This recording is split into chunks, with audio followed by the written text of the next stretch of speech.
देख रहे हैं सत्य हिंदी और मैं हूं आपके साथ कृति सिंह भदौरिया। आइए रुक करते हैं इस वक्त की बड़ी खबरों की ओर। पीएम आवास पर चल रही सुरक्षा बैठक खत्म हो चुकी है। इस बैठक का मकसद पहलगाम आतंकी हमले के बाद जम्मू कश्मीर में सुरक्षा स्थिति की समीक्षा करना और हमले के जवाब में ठोस रणनीति तैयार करना था। रिपोर्ट है कि बैठक खत्म होने के तुरंत बाद गृह मंत्री अमित शाह प्रधानमंत्री के आवास पर पहुंचे। मीडिया रिपोर्ट्स के मुताबिक रक्षा मंत्री राजनाथ सिंह ने पीएम को जम्मू कश्मीर में सुरक्षा तैयारियों और सैन्य बलों की तैनाती के बारे में विस्तृत जानकारी दी। सेना प्रमुख जनरल उपेंद्र द्विवेदी ने क्षेत्र में आतंकवाद विरोधी अभियानों की स्थिति और हमले के बाद शुरू की गई तलाशी और नष्ट करने की कार्रवाइयों का ब्यौरा दिया। रिपोर्ट है कि बैठक में ये भी चर्चा हुई है कि कैसे सैन्य बलों की युद्ध तत्परता को और बढ़ाया जाए। बैठक के बाद ये साफ है कि भारत आतंकवादियों और उनके समर्थकों के खिलाफ कड़ी कार्रवाई की तैयारी में है। रक्षा मंत्री राजनाथ सिंह ने पहले ही वादा किया है कि हमलावरों और उनके आकाओं को निशाना बनाया जाएगा। जस्टिस भूषण रामकृष्ण गवई को मंगलवार को भारत के अगले मुख्य न्यायाधीश सीजेआई के रूप में नियुक्त किया गया है। वो 14 मई को मुख्य न्यायाधीश का पद संभालेंगे। 13 जून को मुख्य न्यायाधीश जस्टिस संजीव खन्ना सेवानिवृत्त हो रहे हैं। जस्टिस गवई उनकी जगह लेंगे। जस्टिस गवई देश के दूसरे दलित मुख्य न्यायाधीश हैं। कानून मंत्रालय ने जस्टिस गवई की भारत के 52वें मुख्य न्यायाधीश के रूप में नियुक्ति की अधिसूचना जारी की है। निर्धारित प्रक्रिया के अनुसार उनका नाम 16 अप्रैल को सीजेआई खन्ना द्वारा केंद्र सरकार को सिफारिश के रूप में भेजा गया था। जस्टिस गवई का कार्यकाल 6 महीने का होगा और वो 23 दिसंबर को 65 वर्ष की आयु पूरे करने पर पद से सेवानिवृत्त हो जाएंगे। गीतकार जावेद अख्तर ने पाकिस्तानी कलाकारों पर भारत में प्रतिबंध को लेकर बयान दिया। उन्होंने कहा कि इस मुद्दे पर दो विचार हैं। भारत ने नुसरत फतेह अली खान, गुमान अली जैसे कलाकारों का स्वागत किया, लेकिन पाकिस्तान ने लता मंगेशकर जैसे भारतीय कलाकारों को वहां प्रदर्शन का मौका भी नहीं दिया। अख्तर ने इसे एक तरफा रिश्ता बताया। उन्होंने कहा कि पाकिस्तानी कलाकारों पर रोक से वहां सेना और कट्टरपंथियों को फायदा हो सकता है, जो दूरी चाहते हैं। हालांकि मौजूदा स्थिति को देखते हुए उन्होंने फिलहाल पाकिस्तानी कलाकारों को भारत आने की अनुमति नहीं देने की बात कही है। पीडीपी प्रमुख महबूबा मुफ्ती ने नेशनल कॉन्फ्रेंस के प्रमुख फारूक अब्दुल्ला के बयान पर टिप्पणी की है। महबूबा मुफ्ती ने कहा कि मैंने फारूक अब्दुल्ला को कहते सुना कि पाकिस्तान पर बालाकोट से भी कड़ी कार्रवाई होनी चाहिए।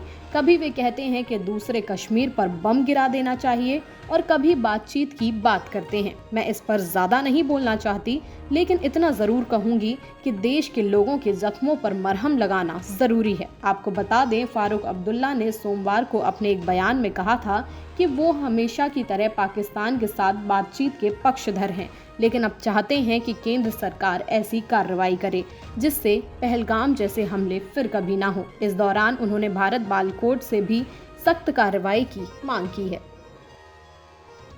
मुख्यमंत्री योगी आदित्यनाथ ने पहलगाम आतंकी हमले में मारे गए कानपुर के शुभम द्विवेदी के घर समाजवादी पार्टी के अध्यक्ष अखिलेश यादव के नहीं जाने और उनके बयान को शर्मनाक बताया।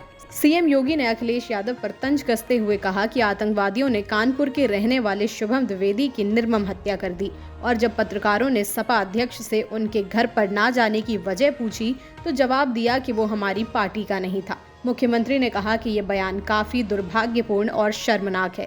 योगी ने कहा कि आतंकी हमले पर सपा नेताओं के बयान पाकिस्तान प्रवक्ता के लग रहे हैं। योगी ने कहा कि पहलगाम में पर्यटकों पर हुए आतंकी हमले पर समाजवादी पार्टी के नेताओं के काफी शर्मनाक बयान सामने आ रहे हैं।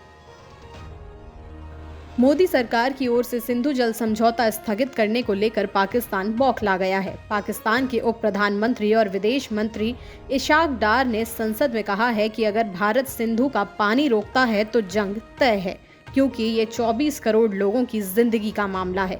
हम भारत को माकूल जवाब देंगे। संसद में भाषण देते हुए इशाक डार ने कहा कि भारत ने सिंधु जल संधि के तहत पाकिस्तान के पानी के साथ कोई छेड़छाड़ की तो युद्ध के समान होगा। उन्होंने पहलगाम आतंकी हमले में पाकिस्तान की संलिप्तता से स्पष्ट इनकार किया और प्रधानमंत्री शहबाज शरीफ द्वारा स्वतंत्र जांच की पेशकश का उल्लेख किया। डार ने बताया कि उन्होंने सऊदी अरब, यूएई, चीन, तुर्की समेत कई देशों के विदेश मंत्रियों से बात कर पाकिस्तान का पक्ष रखा है। पहलगाम हमले के बाद भारत लगातार पाकिस्तान पर कड़ी कार्रवाई कर रहा है और पाकिस्तान लगातार गीदड़ भभकियां देने में लगा हुआ है। पाकिस्तान संसद में इस वक्त पहलगाम हमले के बाद के हालात पर चर्चा हो रही है। इस बीच पाकिस्तान के एक और सांसद नासिर महमूद ने गीदड़ भभकी दी है कि अब भारत में 1-2 मिसाइल चलाने का वक्त आ गया है।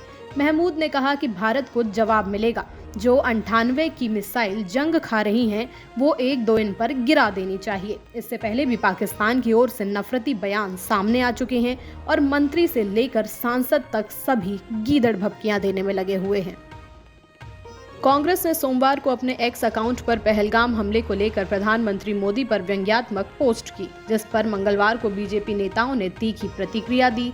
बीजेपी के आईटी सेल प्रमुख अमित मालवीय ने कहा कि कांग्रेस की सर तन से जुदा तस्वीर मुस्लिम वोट बैंक को लुभाने और पीएम के खिलाफ उकसाने की कोशिश है। बीजेपी प्रवक्ता प्रदीप भंडारी ने इसे कांग्रेस और पाकिस्तान की साठगांठ बताया, जिसमें कांग्रेस पाकिस्तान के इशारे पर काम कर रही है। बीजेपी नेता गौरव भाटिया ने कांग्रेस को लश्कर पाकिस्तान कांग्रेस कहकर निशाना साधा और कहा कि इस पोस्ट से पाकिस्तान को संदेश दिया गया। बीजेपी ने कांग्रेस पर देश विरोधी एजेंडा चलाने का भी आरोप लगाया है।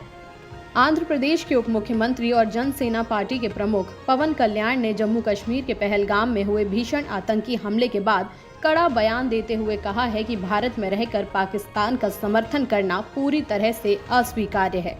उन्होंने कांग्रेस पर निशाना साधते हुए कहा कि कुछ नेताओं के बयान देश की एकता के खिलाफ हैं और उन्हें पाकिस्तान जाकर बस जाना चाहिए।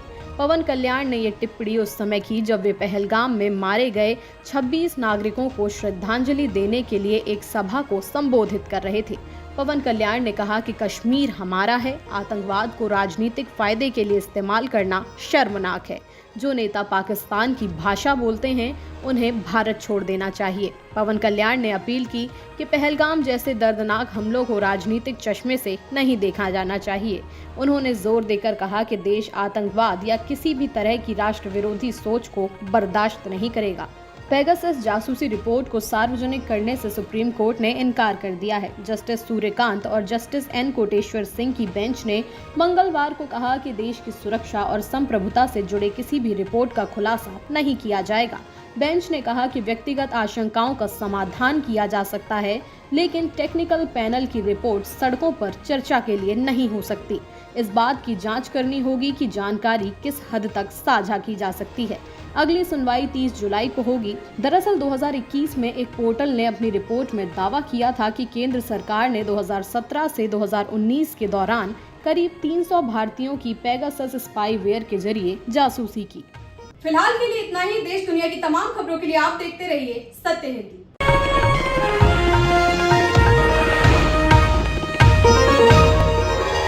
Copyright disclaimer under Section 107 of the Copyright Act 1976. Allowance is made for fair use for purposes such as criticism, comment, news reporting, scholarship, and research.